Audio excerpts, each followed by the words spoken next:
Hello there, and welcome to Babbling. With the boys. My number five is Bad Boys for Life. I saw it on Amazon Prime, and I was like, okay, I gotta get to Bloodshot, and I gotta get to Bad Boys for Life. Did you watch either of them? Okay, Didn't get to either. Well, honestly, you can skip Bloodshot. Bad Boys for Life pleasantly surprised me.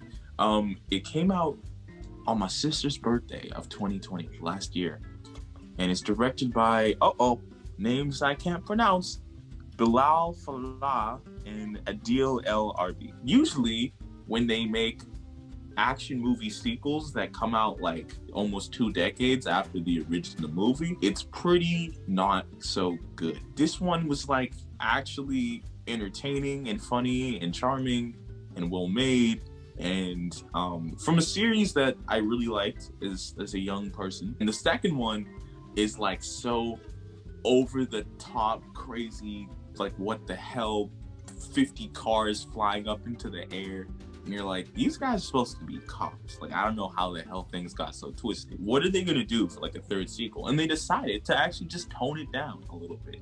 It's still like a action movie, but they're like, hey, these characters are getting older. And I was like, I appreciate that. It's a nice blend of over the top and just action. Like, it's like a nice middle road. My number 6 spot was The Five Bloods, and I went back and forth between which one I'm putting at number 5. That's an honorable mention.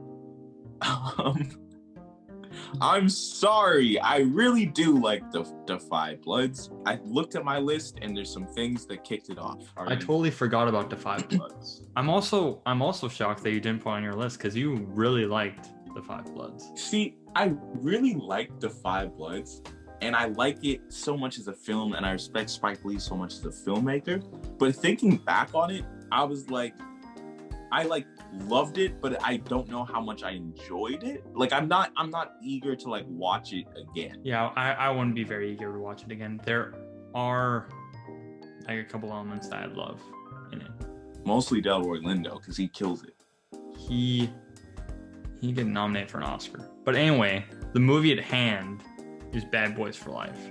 I have a faint memory of Bad Boys and Bad Boys 2. I think I've seen them both. I'm not sure. I think you have, because I remember talking to you about them. The only really scene that sticks out in my head, don't they like try to get information from like a weed dealer that's like in a wheelchair? I think like, so. Push him out of the wheelchair, and they like Will Smith kind of beats him up, and you're like, what is? That sounds vaguely okay. I also haven't seen those 2 movies since I was like 10. So, and like, I remember in the second one, the best scenes are, there's like a highway chase that's incredible. There is this like shootout, but this scene's so cool. It's like filmed there's 2 rooms, and the bad guys are in one room, and like Martin Lawrence and Will Smith are in like the other room. So like this camera just keeps rotating around this wall as like this shootout's going out, and it's like really cool. And then like Martin Lawrence's daughter is dating this guy named Reggie, and like they just like start like messing with him at the door. I remember that when they bust open the door. I will you up, and then like show a pistol, and this kid's just like, and woosah. Okay, maybe I do remember a lot about this movie. Oh, and then we're gonna take all those words like flaccid, your mama's titties, and we're gonna put those in something called the boundary box, and we're gonna throw this box in the ocean. And the only way you could get it is if you're in Jacques Cousteau. What was it like, Martin Lawrence and Will Smith coming back to these like roles that were kind of like in their prime? Will Smith is now like spouting words of wisdom and less like a new into Hollywood hip hop star that like. What's funny is like Will Smith's character of like Mike Lowry it's like extreme Will Smith, because most of the time when we see Will Smith, he's just kind of like this like likable guy, right? Like he's made a career off of being like one of the most likable people. Still like the hero in this one, but he's like saying the F word and stuff, and you're like, whoa, this feels strange. heightened Will Smith. Like, Yeah. and then, but I think what's cool about this was I wasn't sure how they were gonna like go back into these roles, because these roles were kind of written for them as younger people. I think a lot of action movies just try to ignore the star's age, and it kind of becomes like weird. This one was like literally most of the plot is Martin Lawrence like retires. He's like, we're getting kind of old for this. He's like, I want to spend time with my family and stuff.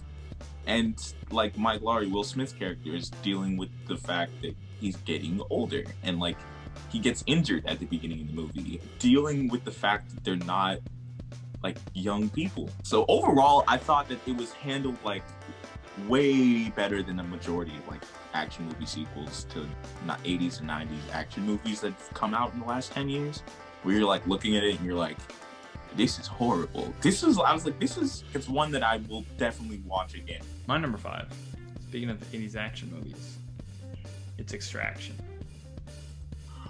Oh, it's a zoink for me, but I forgot about Extraction. Yeah. No! It's not like the most like emotional plot. Well, it does Not have at like, all. some emotions in it, but the action is amazing. I'm pretty sure it's directed by the person who did the stunts for the Avengers. Oh, work on Avengers Endgame and Atomic Blonde. Damn. Ooh. Actually, the one take scene from Atomic Blonde, Yeah. I could see how that's like. I mean, granted, I like Extraction's one take scene better. Well, there's like, it kind of like tries to blend all these shots like into one like very, very long take, where it's like they're going through the streets of I think it was Mumbai.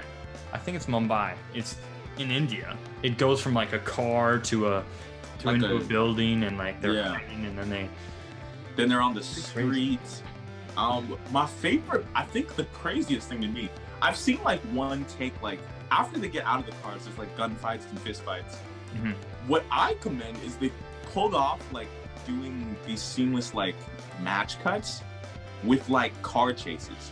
Yes. Which is really cool. Like there's parts where like the camera will like appear like it's going through the windshield. It's a match cut.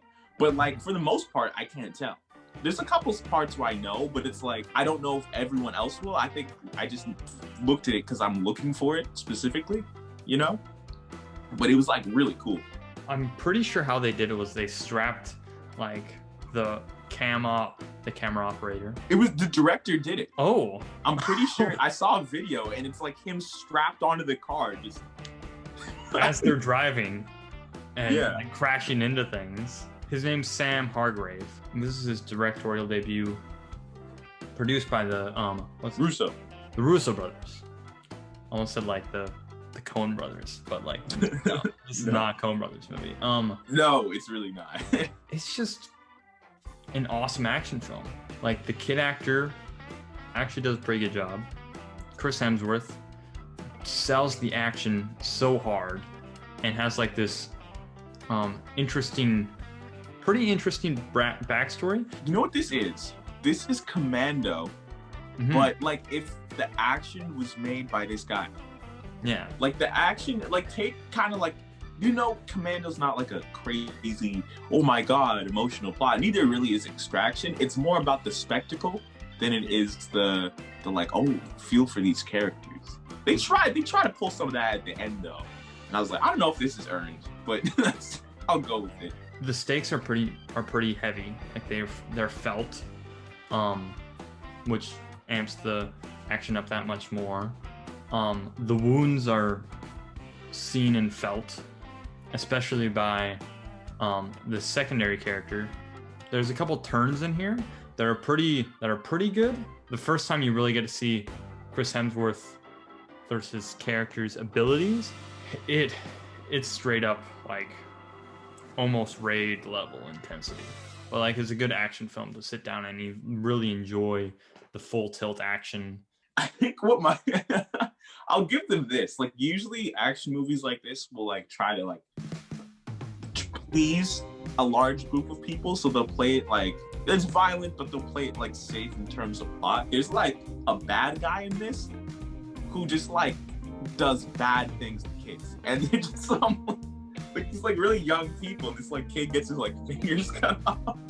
Yeah. I was like, that's a little intense for what I was expecting, but okay. But I think that part is kind of interesting too, because that kid kind of like turns into, like, there's kind of like a twist there as well with the kid that is like a slave soldier basically. It has interesting subplots. Sing to our lovely people. Number one. Ooh, do your shoulders like this? Ooh, do your shoulders like that? Ooh. What was that? You said number one and not to the number one. What was that? What was that? It's been so long. Let's try. You messed it up. From the top. Even heroes make mistakes. Okay? Batman has a kid. Go. Do it better. Number one. Do your shoulders like this? Ooh. Do your shoulders like that? Hey. Do it. Ooh.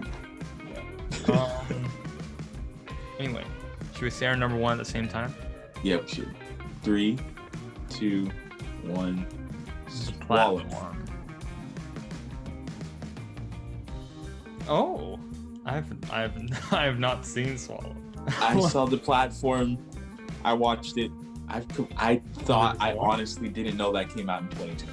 Okay, just a bunch of hungry humans, you know. Hungry human. Dude, this is actually like hungry hippos. Yep, basically. It's basically like, hungry hippos. Anyway, let's talk about Swallow first. Okay. Weird how both of these films are about eating. They are, kind of. Oh, dude. Eat the rich! That's what we're trying to say. Eat the rich, everybody. Okay, no. Swallow, released in April of 2020, and it is directed by, let me look again. Carlo Mirabella Davis. I watched this movie earlier this year, and I think I've even talked about it on this podcast earlier, or not earlier this year, earlier last year. And I really, really liked it. And I watched it again, and I liked it even more the second time. This young woman is pretty newly married, and it's like, it seems like the perfect guy and like the perfect relationship, and the guy's very affluent. So she's like in this house, and the guy is always kind of working, and she's kind of in this big like house by herself. During the course of the movie, she develops, I believe it's called pica. Essentially, she just becomes addicted to eating things that are not edible. Like, she'll take objects and just start. See, when I heard about this movie, it was pitched to me as a body horror. There's elements that are very hard to watch, but it's not like a body horror per se. It's more of like a character journey. So I'll say that if you're going into this expecting a body horror movie, you're probably going to be disappointed, because it's not really about that. It's really about a character confronting kind of how she feels about stuff and herself. And it's very emotional. I think the acting is like literally phenomenal. Haley Bennett, that's her name. But she really has to kind of carry this film on her shoulders, because for a lot of the movie, she's in this house by herself. Right? She doesn't have a lot to play off of. She has her husband and her husband's parents who play like a big role. But a lot of the movie is her alone in this house. For such like a niche thing, like subject of the film, I find it's handled like really well. A lot of films who talk about maybe like an eating disorder or like a mental illness even, it's almost like played up to make it more interesting. Yeah, it gets a lot less interesting. Like, reality's a lot less interesting in real life. That's why you get a movie like Split. Multiple personalities don't really work like that, but it's more interesting when they do. This one, it's like, it's not really exaggerated. That's just, it feels like that's what it is. So I appreciate that. Do not watch it while you eat. I watched it while I ate, and there's a couple parts where I was like, oh boy, that's uncomfortable. Yeah. There's a scene with like a push pin, and I'll leave it at that. It's very good. I enjoy the acting. I thought the story was a unique lens to talk about what it talks about, and I recommend it. So go check it out. Would you say it was like a psychological horror? The thing is, I'm very timid to use the word horror, because it's not really. It's really a character film. It's a character study. Yeah. And it's this person coming to terms with stuff that I can't bring up without spoiling the movie. Do you think Haley Bennett could be nominated for an Oscar? I don't think she will. I don't think she will. From what I've seen, I think this film was overlooked. Like, I haven't heard a lot of people talk about this at all. And for me, it like really hit the spot. I've heard a few people say some stuff, but I don't know. I feel like in my opinion, I would put her as a nominee. I don't know if I would say she won. I don't know if it's the best performance of the year, because I think both Chadwick and Viola killed it. My number one, as we said before, is The Platform. If you haven't seen it, it is a Netflix original. It's a Spanish language film. It's about this guy that decides to go into this thing called The Hole, where he thinks like it's gonna be like an interesting like kind of like escape for you. Like it's kind of like you think it can be like a retreat, when it really is a jail. It's really a jail. It's worse than a jail. It's hell. It's hell. It's a hellhole. So what happens is there's this floating platform that goes from level to level, and it's filled with food at the top level, and it lowers down, and people like grab what they want to eat. And then after 3 minutes, it starts going down.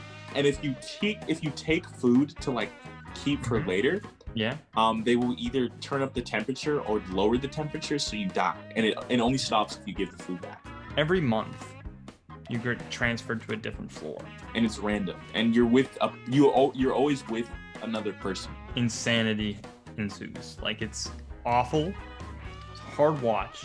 It's a horror movie, which is weird that this is my favorite movie of the year. But it's also a lot about philosophy. But human nature is about everything. It's about hierarchy of society and how the people at the top take more and more and more than they need, and there's none left for people at the bottom.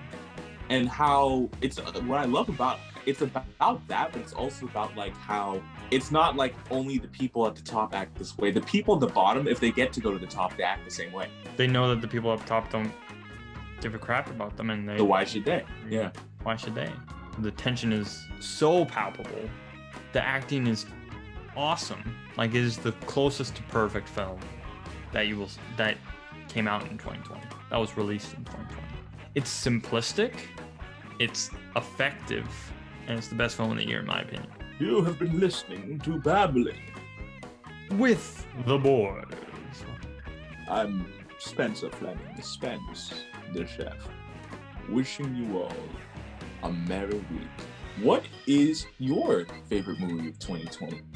Hit us back in either the comment section of the YouTube video you're watching, or if you're watching this or listening to this as the podcast on Apple or Spotify, wherever you're listening, hit us up on social media.